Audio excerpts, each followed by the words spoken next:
Hey, Susanna. Good morning, everybody. Happy Wednesday. We're going to go Morning. ahead and get started in just a minute. We'll let others join in from the virtual waiting room, and then we'll get started.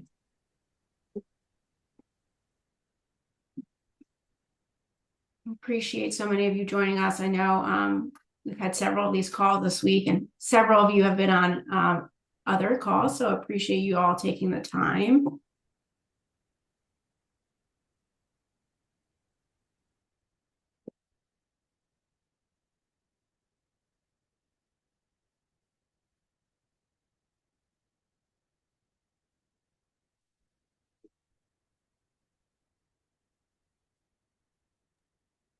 Hey, Mickey, it looks like our numbers are starting to stabilize. We are recording the session. For those of you who have to drop off early, we will go ahead and share out the recordings from this session and all the sessions throughout the channels later in the week.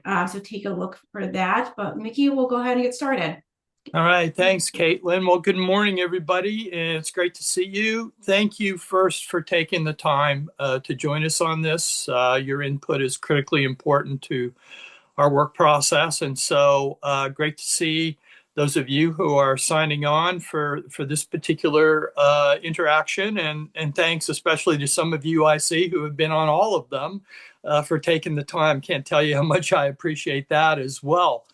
Today, we're going to be talking about some of the items that we are putting forward for consideration with the council. And this is all about your input today. We are going to have Susanna Kelly, our consultant, lead the discussion in terms of putting up questions for you to consider. And everybody's comments are welcome. And we are recording and transcribing all of this to make sure we get everybody's input correct and then be able to apply that with our governance task force. And while we're on the task force, I know there's several of you on this call, and I can't thank our task force members enough for their dedication and the time and the effort and the energy they've put into this. It's been quite an interesting ride for last over a year now, and as we continue to go. Um, I want to make sure everybody knows what we're reviewing today are initial preliminary recommendations. That is a work in progress. This is not a final recommendation whatsoever. It's intended to be able to share with everybody to get your commentary on it so we can get good feedback on what our members and you as leaders in the AIA feel is important as we move forward with all of these issues we're dealing with the governance task force. There is no timeline on the implementation other than we are targeting the conference in 27 in terms of any bylaws changes that would need to be put forward to the delegates for consideration coming out of our work. Beyond that, we plan to start to implement a lot of other things that don't need bylaws changes as soon as we possibly can to start the procedural and operational changes that we hope will help us become better. And that's the whole idea of this is to make sure that all of the items that we're touching really benefit the AIA, benefit the members, and help make us all better. So with that, I'm going to turn it over to Susanna because we want to maximize your hour of time here where you can input. So thanks. And Susanna, all yours. Yeah, thanks, Mickey. And hi, everyone. It's good to see you. Some of you again for the fourth time this week. I'm excited for today's conversation about the council. If you've been in some of the other sessions, we've been talking about the Knowledge Advisory Forum. We talked about board committees. Yesterday, we talked about board composition and roles and responsibilities. And now we're rounding it out with a conversation about recommendations on the council. Now, if you were not able to make one of those other sessions and you do have feedback on the other topics, we welcome that. Please feel free to just drop that in the chat. Or there's also a link on the website that allows you to access a form where you can add more detail and feedback. We really welcome that. We want to keep the conversation today focused on the council, but anything feedback-wise is welcome. We'll talk through a couple of different areas. If you've had a chance to review the pre-read, you'll see that this round of recommendations is more detailed than what's been shared in the past. what we've been sharing have been really high level, a graphic which it reveals an inverted pyramid, this idea that members and components are really at the top of the hierarchy within AIA, how that flows up and down through the organization, particularly towards the board in informing important governance decisions. This round of recommendations gets into more of the nitty-gritty. And in doing so, we recognize that we're generating some dialogue. So if you've been on the other calls, you know that we have been discussing and debating and people have been disagreeing, and we welcome that today. We really welcome your input and your ideas. If you have a reaction to something, I encourage you to bring that forward respectfully, of course, and engage in the dialogue that we're going to have today. As we get started, I'm going to lead you through kind of 3 areas of consideration that are outlined in the document: a potential name change for the council, a discussion about composition. This is an important question for us to wrestle with. And then some conversation about expectations and responsibilities of counselors. So let's get started. In the recommendations document, you will see some options for consideration as it relates to a new name for the council. The task force has discussed and debated this and has landed on a direction that would shorten, that would look at different options for the name. Member Voice Council was initially recommended. Also considering that we're shifting to more of a representational model here for the council, recognizing that direct connection between the state component and the counselor. Member Voice was that descriptive name that explicitly described the council's role. There's also some suggestion that the shorter name, just retaining counsel, could be another approach, maybe with another modifier. So I open it up to all of you. What direction feels right? What name do you feel like would communicate the appropriate role for this group that might resonate? And I would welcome feedback from counselors, past counselors, as well as other members who, engage with the counselor, familiar with their work.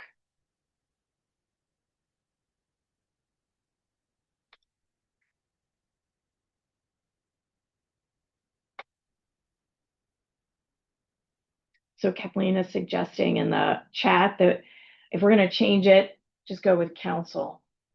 Short, sweet, simple.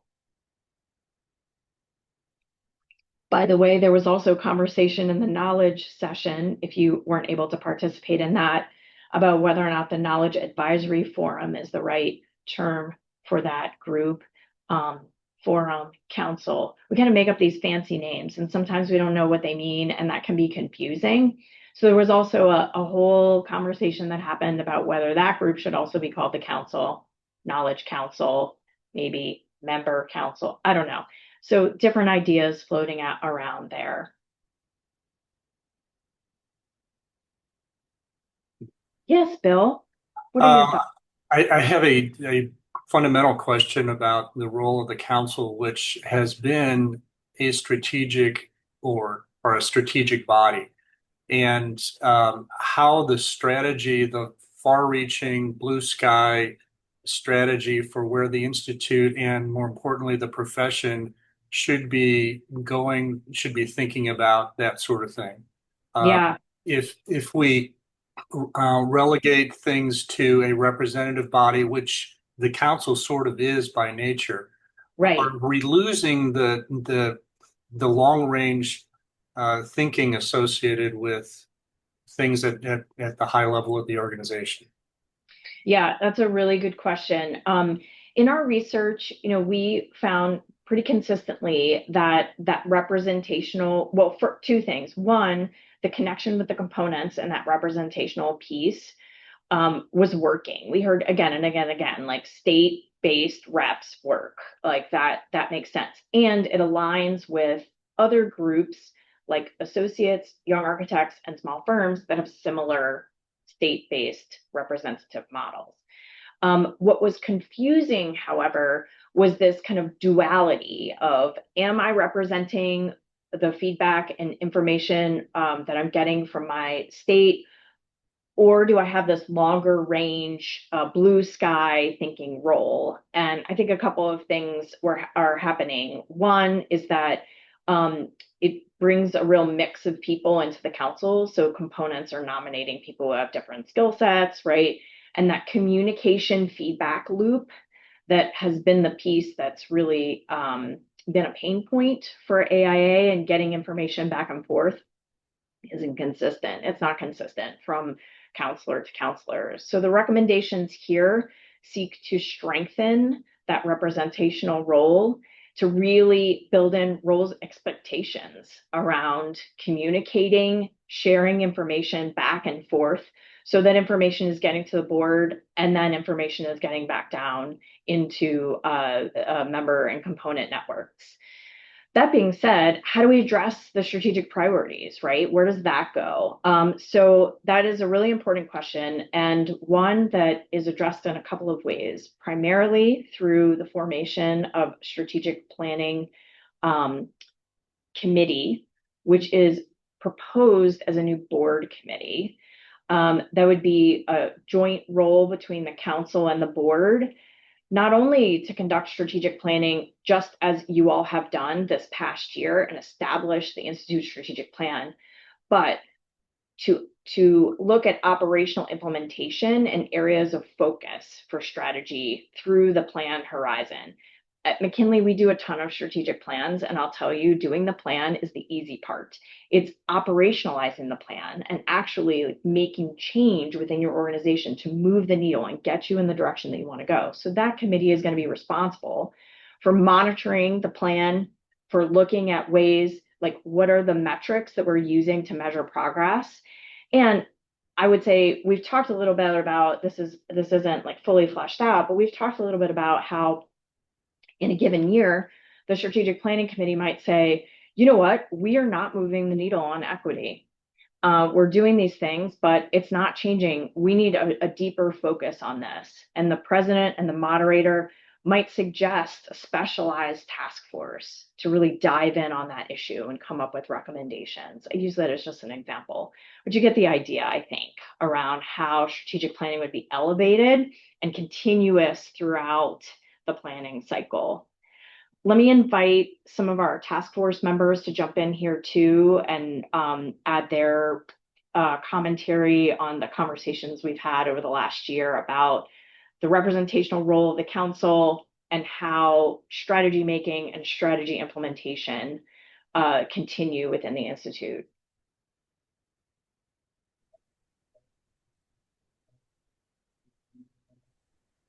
Susanna, if I can just sort of clarify my question, there's a significant difference between strategic thinking and strategic planning.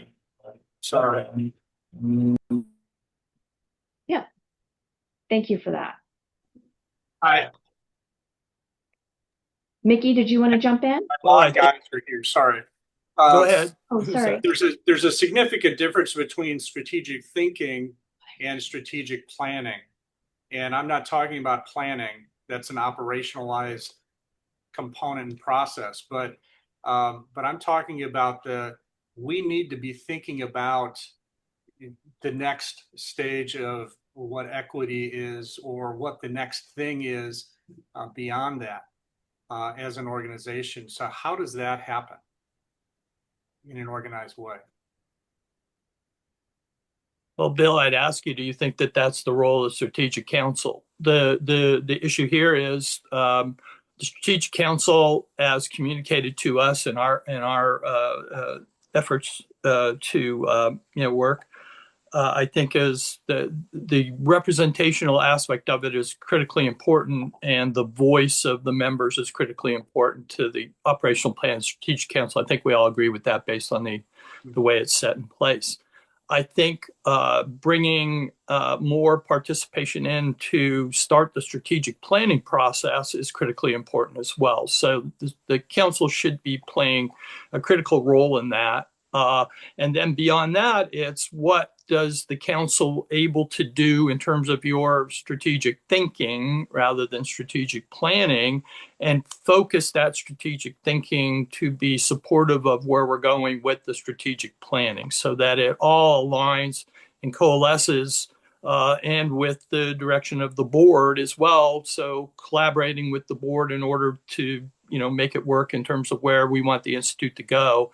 And it helps us in a lot of different ways. It helps us bring information down into the network for our practitioners, our members, because everything we do should be able to help them be better in their day-to-day practices, right? They should be able to apply it, and all that information shared, in particular with what the knowledge communities are doing in a repository available to the members, is critically important. Number two is, I think, really making sure that the strategic thinking is being brought forward that really applies to, how we support our members. So what is that? So that's where the collaboration comes in.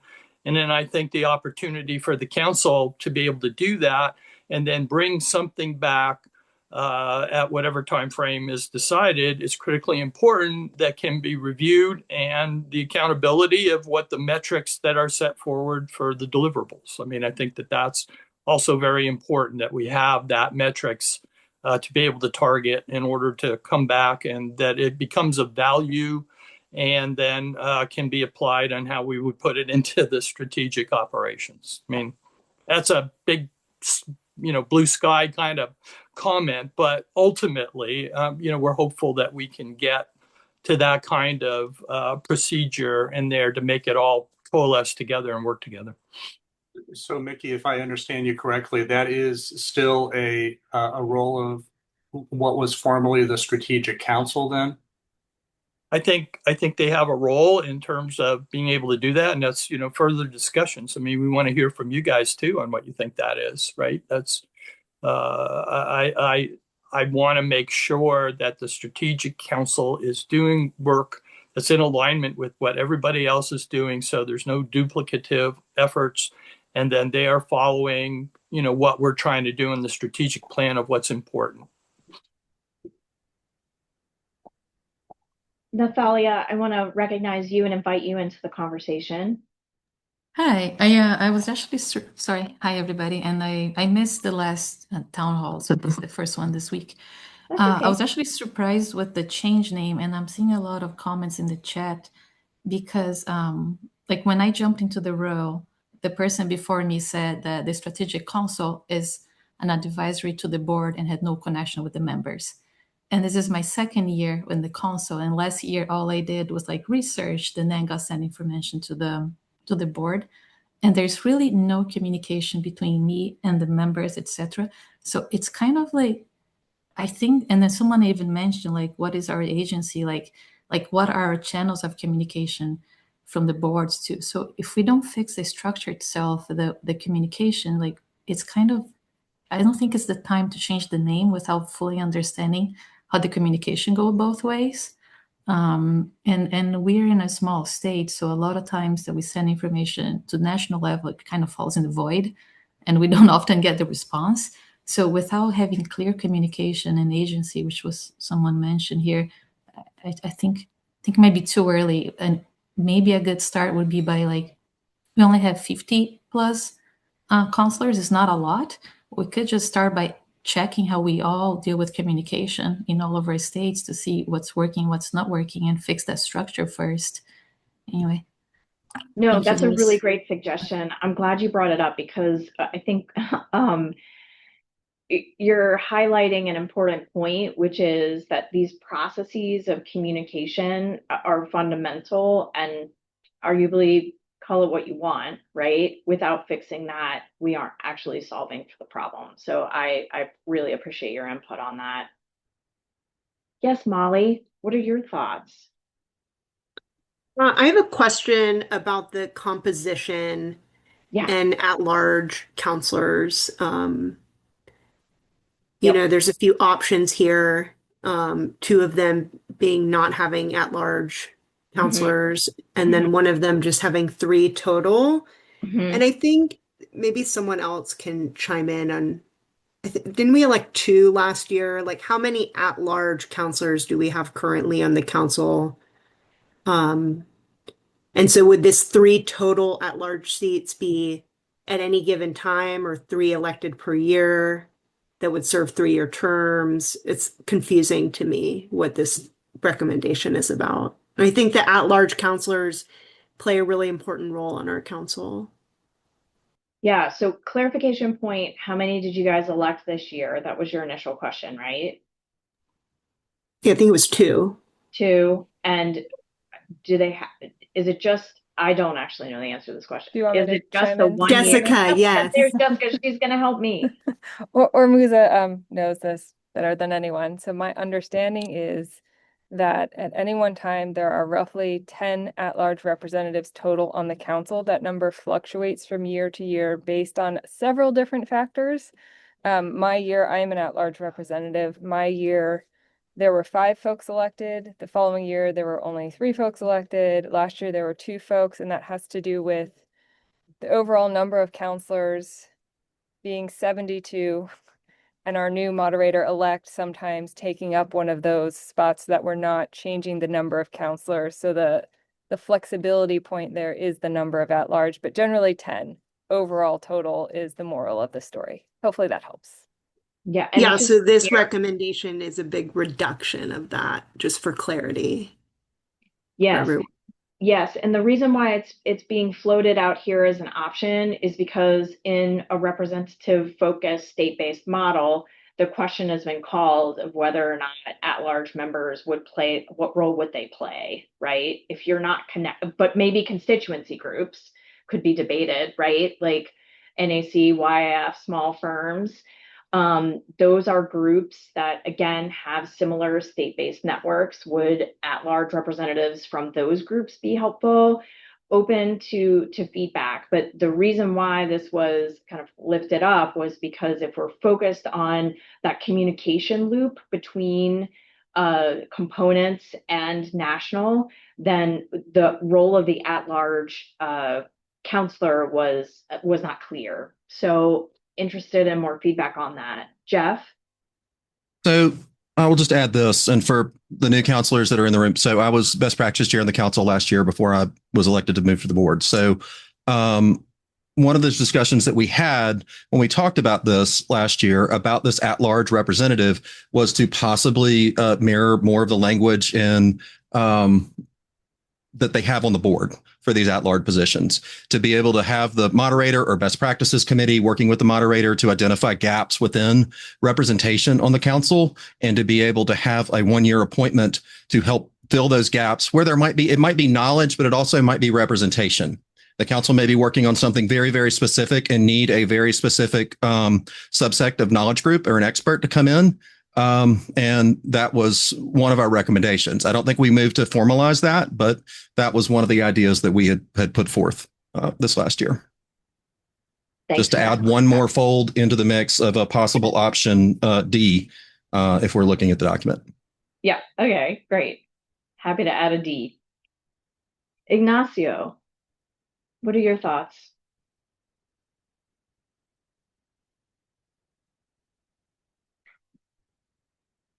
Maybe you're frozen. I'm going to give you a minute to come off mute and just check in on the chat. Yes, Mark, you're bringing up a good point, which is to talk a little bit about expectations and responsibilities, and then maybe we can come back around to composition, because they are all kind of interconnected here. So the detailed recommendations that you have in front of you begins to codify core expectations for counselors, time commitments, attendance commitments, really defining that communication process, as well as a 360 assessment annually to be conducted as a governance best practice. Reactions to this, do you feel like these reflect what an effective counselor should and could look like. The examples that have already been provided about individuals that don't have connections with their component. I've heard stories of components who feel really supported by their counselor, who feel like they're getting regular connections. So it's not always consistent, but what should those expectations be? What's realistic? Maybe what's not realistic?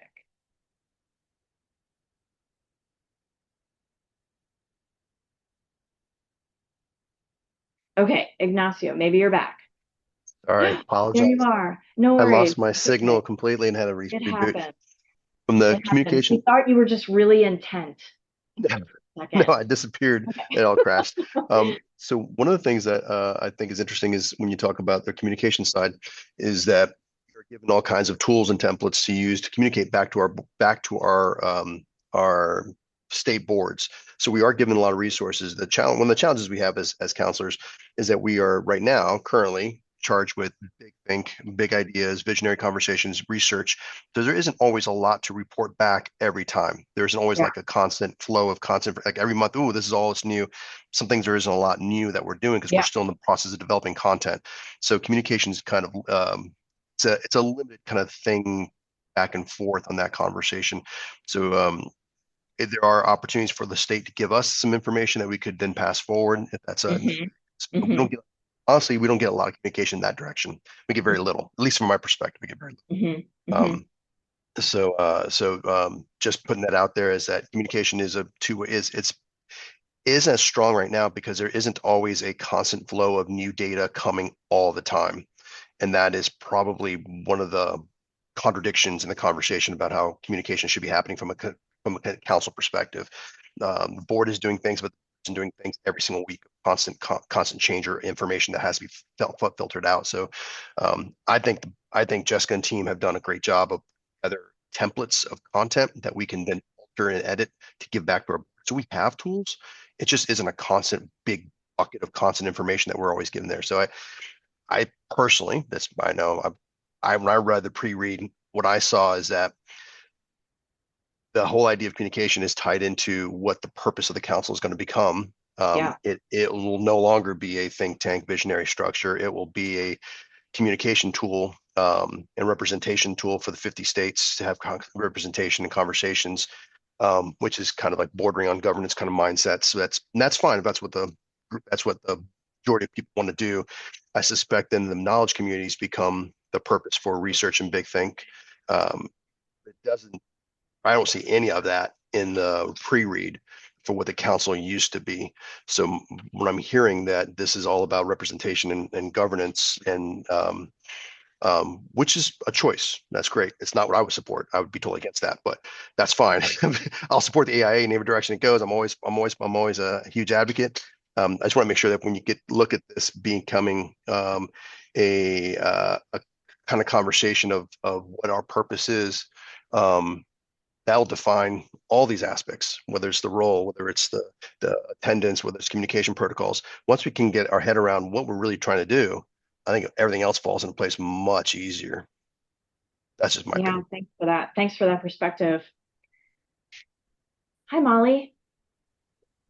Hi, I'm back. As we are talking about like our roles and communication and just agree with a lot of what everyone said, I'm hoping that there could be, I don't think formally in these recommendations for the fill in the blank council or whatever we become, but just more support for strategic counselors from their components, because all of the components really operate differently. And we've talked about that some go to board meetings. I don't go to AIA Oregon board meetings, but I have worked out a way to communicate with my component. But I think just ensuring through case or something that there are resources and support for strategic counselors to do their jobs effectively, and that it's not just having to come from the council. If that makes sense. Yeah. It does make sense. And I think you can continue to strive for consistency, and in federated structures like AI has, that's probably always going to be a challenge, right? Okay, Matt, what are your thoughts?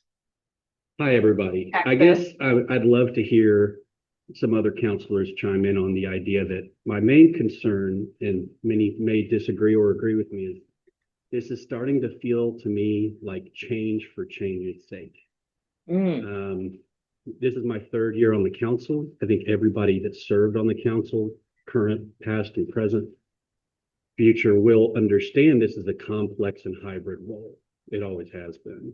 Some of us are subject matter experts. Some of us are representation or leadership experts. And it's the commingling of those two factors that make us so effective. Now, if there's a feeling generally that we're failing fundamentally in that hybrid role, let's have that discussion. But I don't want us to change either the visionary strategic aspects of what we do or the representation aspects of what we do, just because we think it's time for a refresh and that's the best we can come up with. And I'm saying that with all due respect. I mean, in Texas, we have a very vigorous interaction with our state component. I'm a member of that board. I go to quarterly board meetings. I know not every state is structured that way, but if we want to strengthen that element of the equation, I think we do that with the states, with more communication to the states of how we want that role to be strengthened.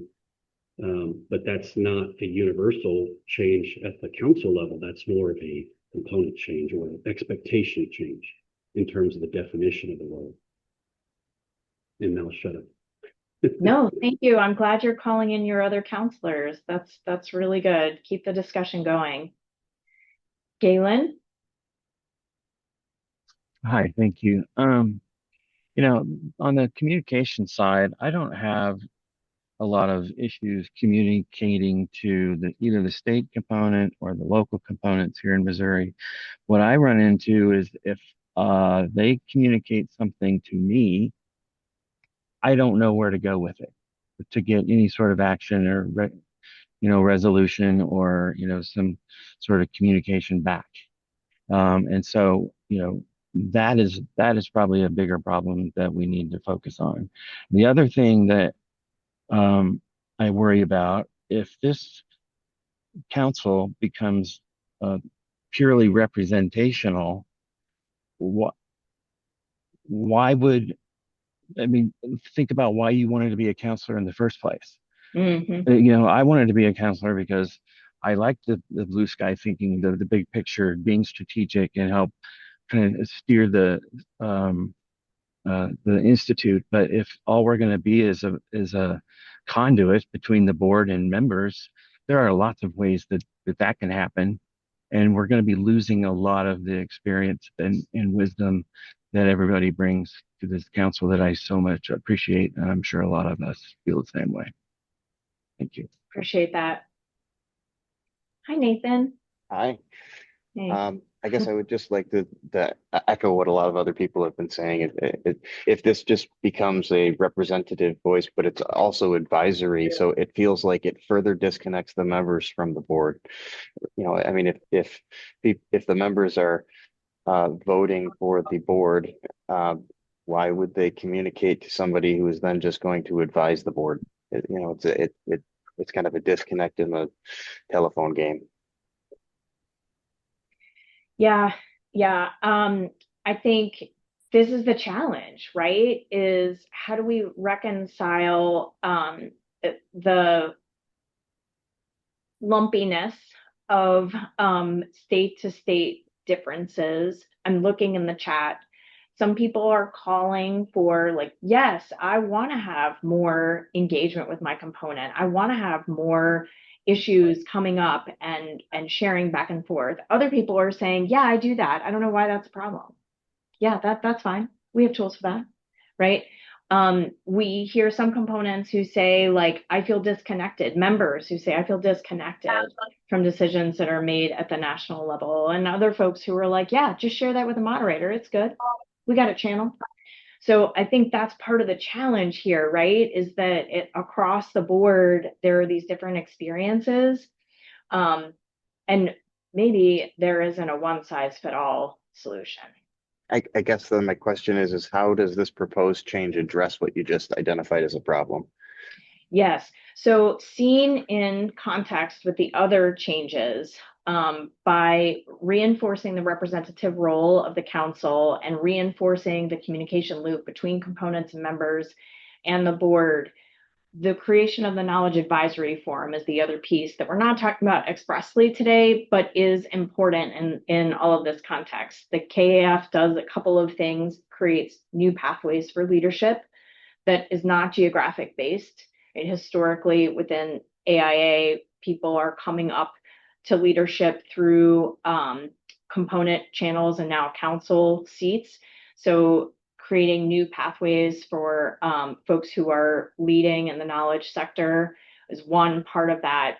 Also, the opportunity to connect those groups and make sure that information is flowing back and forth between knowledge communities. You know, another piece that we've talked about a lot with the task force is the duplication of effort that occurs across the Institute, where one group might be working on something, another group is working on the same topic, and they literally don't know. And it's not like malicious. It's not like, you know, they're trying to like do better or like elbow somebody out of the way. It's that they just don't know. So the opportunity to be able to create more of a knowledge repository where we can share that information and make those connections is another piece of this overall recommendation set. So it is a little difficult to look at these council recommendations in isolation. If you take a little bit of a wider lens, hopefully it starts to make more sense. And again, I would invite folks from the task force to come off mute and add to what I've said, or even you know, fill in gaps that I might have left out. Can I say something? Yes. Hi, Sue. Hi. Hey. Sorry, there's a lot of like folks on my screen, so sometimes if I like delay, just shout out. You're good. Go ahead. Yeah, I didn't raise my hand because it always takes me forever to find it. You're fine. Anyway, No I just worries. wanted to say, you know, I know I'm lucky we have a strategic counselor in Connecticut who is very communicative, but it seems to me that, you know, not every counselor should have to come up with a summary of what's going on the board and what's happened in all the work groups themselves. You know, everybody could compile it, have a short, here's what's going on, give it to everyone, and they can take it back to their, you know, local boards without having to get in the way of all the other stuff you're working on, because the visioning is important. And I think it would be a huge disservice to the Institute to lose that aspect of the brain trust that exists in the Strategic Council. So that's all I wanted to say. Thank you. So we've bounced around to all three questions, name, composition, and expectations. I think maybe for now we'll set name to the side. I'm pretty compelled that we're not going to have a common thread there, but I wonder if we might come back to composition. Now that we've had some talk about expectations, there's been some debate about a singular role on representation versus continuing to bring in this element of strategic thinking. Thoughts on the at-large seats and constituency groups, because this is a really important question. How do we ensure representation from associates, young architects, small firms in these conversations? Paolo, you have your hand raised. What are your thoughts? I was going to jump the gun and chime in on that. Although I do want to, before I say that, I wanted to say that the 6-hour commitment made me laugh out loud, but that's just because I like pain. Too much or not enough? Not enough, but Not that's enough. my experience. Not enough. Okay, yeah. Good feedback. Thank you. Yeah. I was thinking that and I wrote this in the chat, but the at-large positions are absolutely critical. It's good to have that outside unifying influence. I do like the idea of the best practices group and maybe the candidate development committee putting together here's where we are, here's where we will be next year, and these are the kinds of candidates we want to find. And those could, and we're maybe writing an RFP, so to speak, every year that addresses those specific needs that we see on the council. We want allied members or associate members or large states or small firms. I don't think having a specific NAC or small firms or AIAS person is strictly speaking necessary. I do want to see more NAC or associate involvement on the council, but I think that can be done at the state and at large level by openly asking for more of those people to apply. AIAS, just my experience, would be immensely challenging because their schedule is so off from ours right now.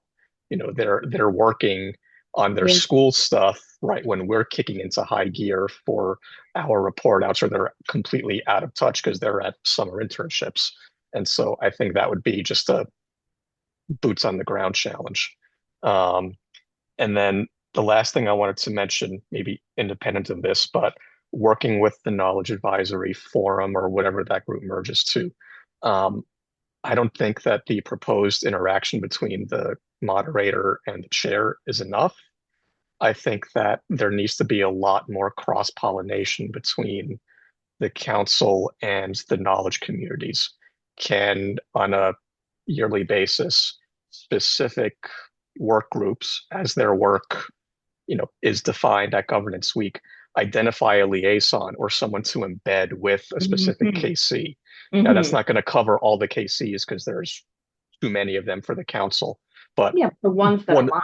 ones that align with the work that we're doing so that we're not working in parallel. Maybe we could actually have a chance of working in lockstep. So those are my 25 cents. Oh my gosh, that was great. Really good suggestions there. I'm glad you didn't say 2 cents because that's what I thought you were going to say. I was going to be like, no, it was like $5. That was great.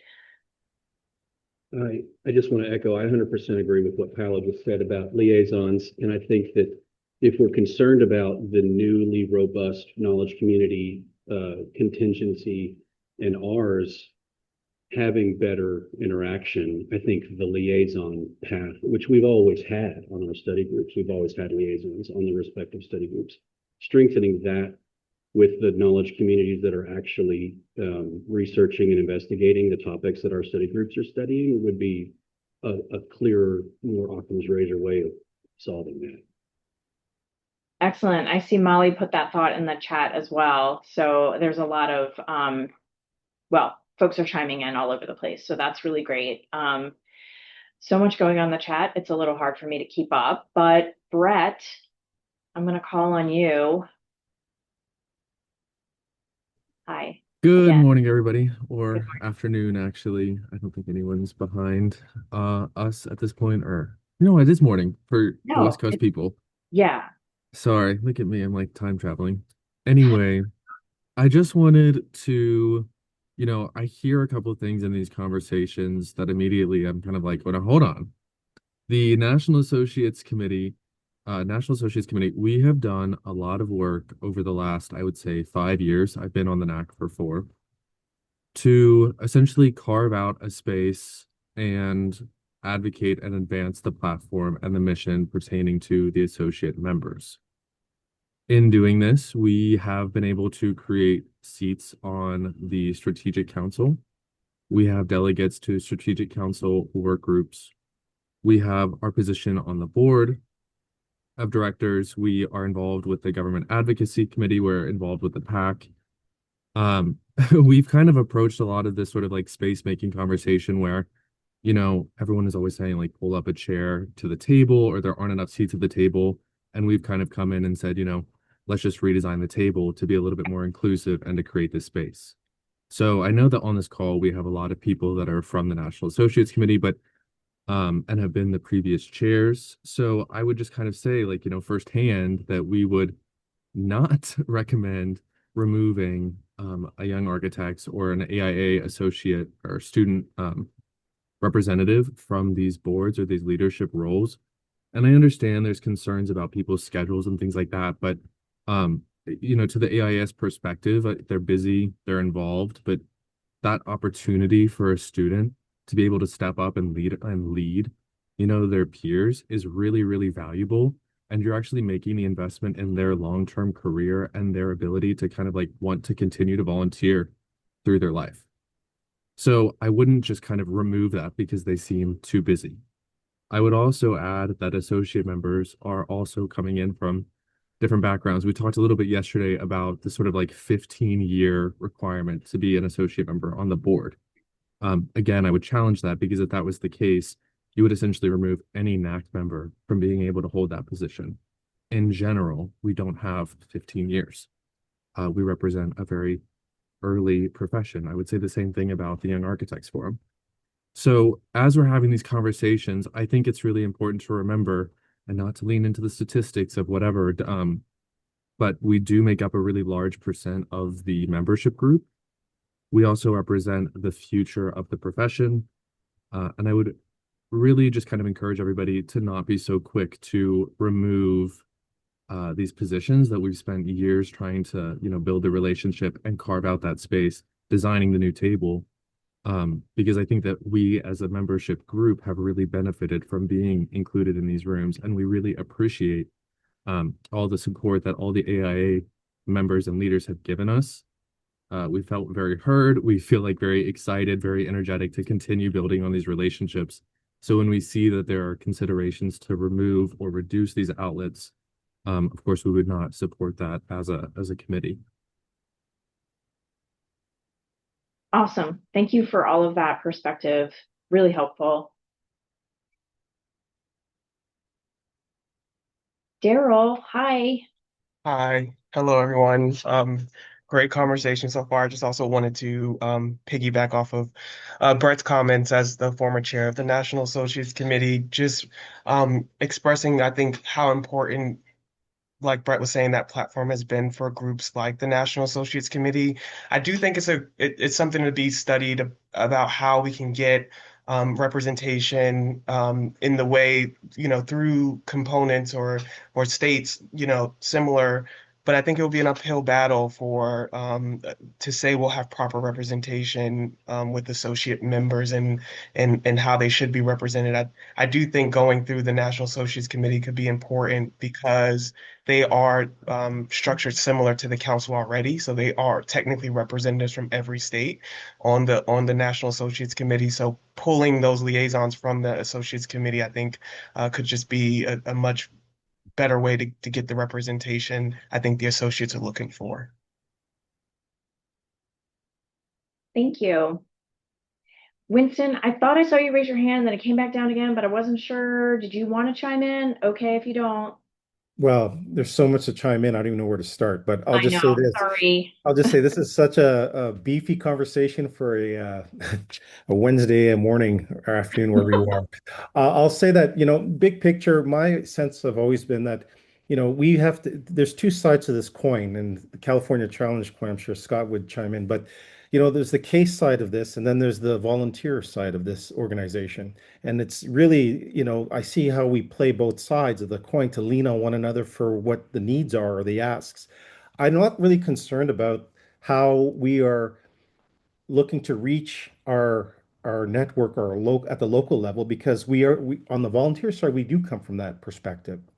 I think the question is really, once we're elevated to these national positions or local or state positions, how is it that we are able to engage in the same language or the same medium in which the case or the organization understands it, so that we can interface? Because it is a learning process, and there is some dynamics that are regional, not so much local, or even at national. So I think this communication conversation is always going to be an ongoing dialogue because it's ever changing.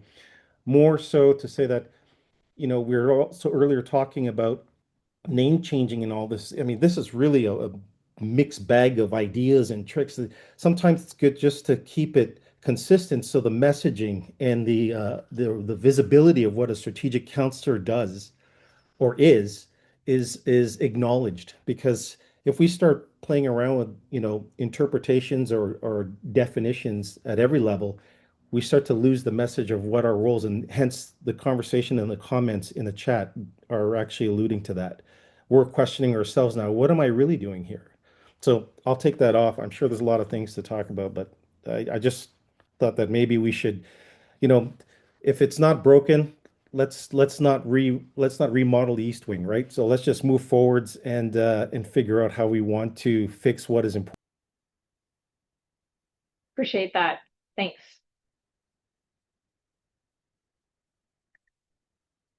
so much going on in the chat. I wish that I could capture all of this in the time we have remaining. But I will say this.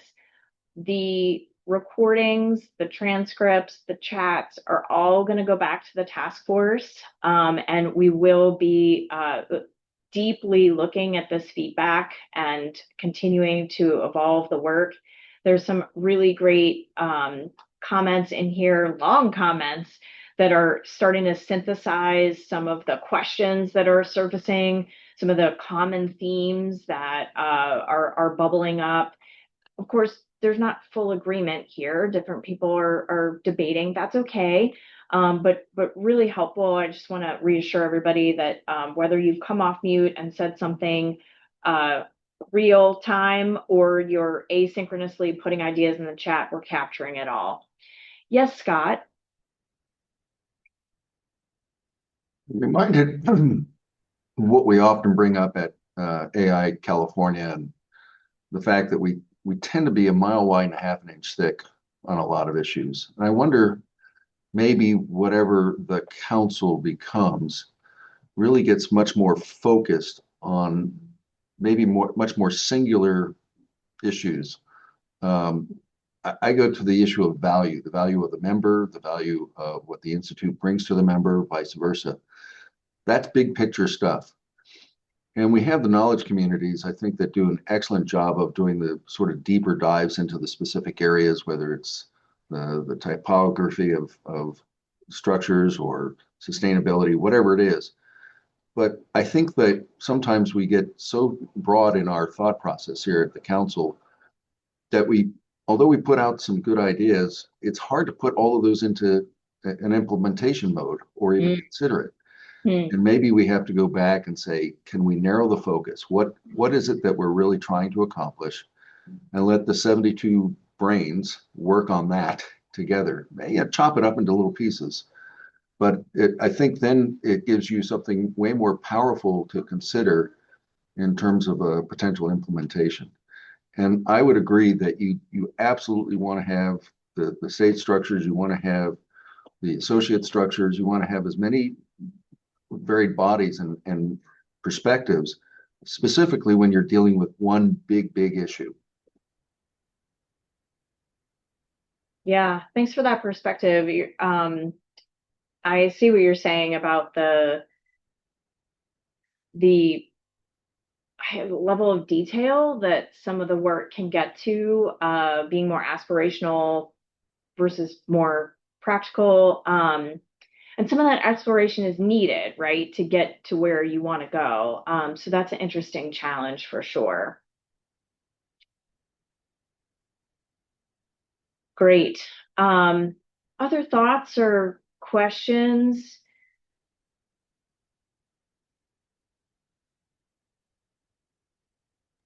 Susanna, I'd like to acknowledge Carol Wedge here and ask Carol if you have anything you'd like to share. I appreciate you and your schedule joining us.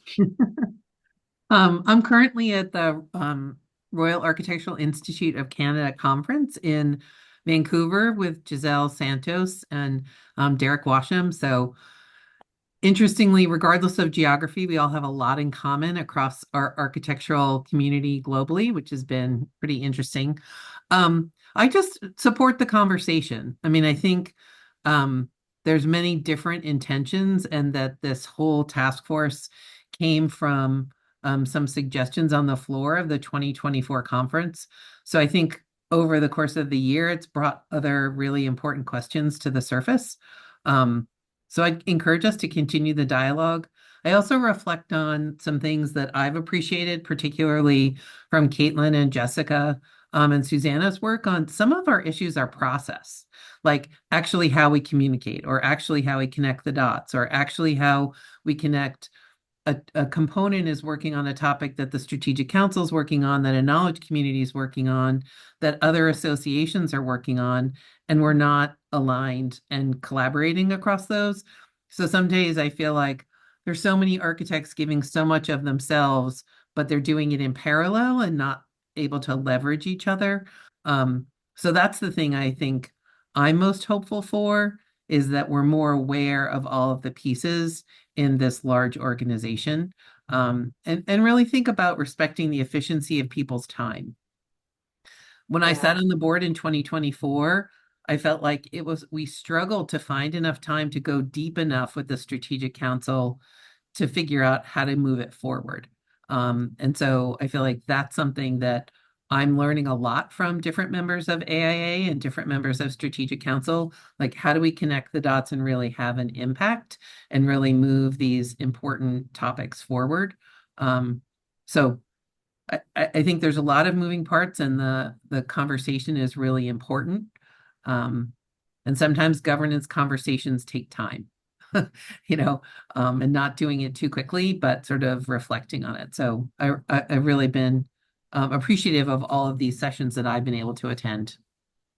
And Mickey, I guess I should also make an important point of thanking you for your endless energy of having one more listening session, one more engagement session, whether it's with individuals or groups or, so I really appreciate your dedication to making a positive move forward for AIA.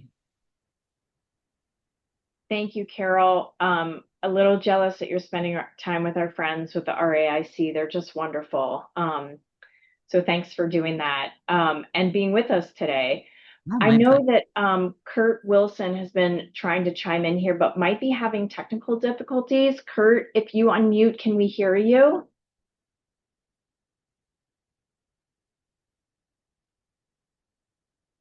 No, I'm so sad. Well, Kurt, thank you for the comments you've made in the chat and your contributions to the task force. Kurt has offered his email address in the chat, you guys, if you want to connect with him. Kurt's a former counselor and he's a member of the task force and has been a great advocate for council in those conversations. So feel free to reach out to him if you like after the call today. Thank you for that. And sorry for the technical difficulties. All right. Well, again, I want to say a big thanks for the robust conversation here in the forum and in the chat. We've gotten a lot of really good feedback here. And as Carol has mentioned, governance takes time. It takes a lot of thoughtful deliberation and conversation. And I'm pleased to see that you all have joined us today and are wrestling with this right alongside the task force. We've had robust conversation, respectful conversation, which is refreshing in our time today. So thank you for that. And Suzanne, if I can just chime in as we get to the finish line here. Thanks again, everybody, for your time and your comments. This is really great stuff. We want to take all of this and start to put it into the big pot of stew we're doing and try to make it better and look at ways that we can come to some recommendations that take into account, the comments we have and how we make this whole thing better. So please keep them coming. There are opportunities for you to continue to offer your commentary through our governance portal on the AIA.org. So please do that if you can. I am always available for a phone call, a text, or an email should you like to reach out specifically to me, and happy to do so at any time. I know I've done with several of you all already, and but would love to do that. Love to hear from you.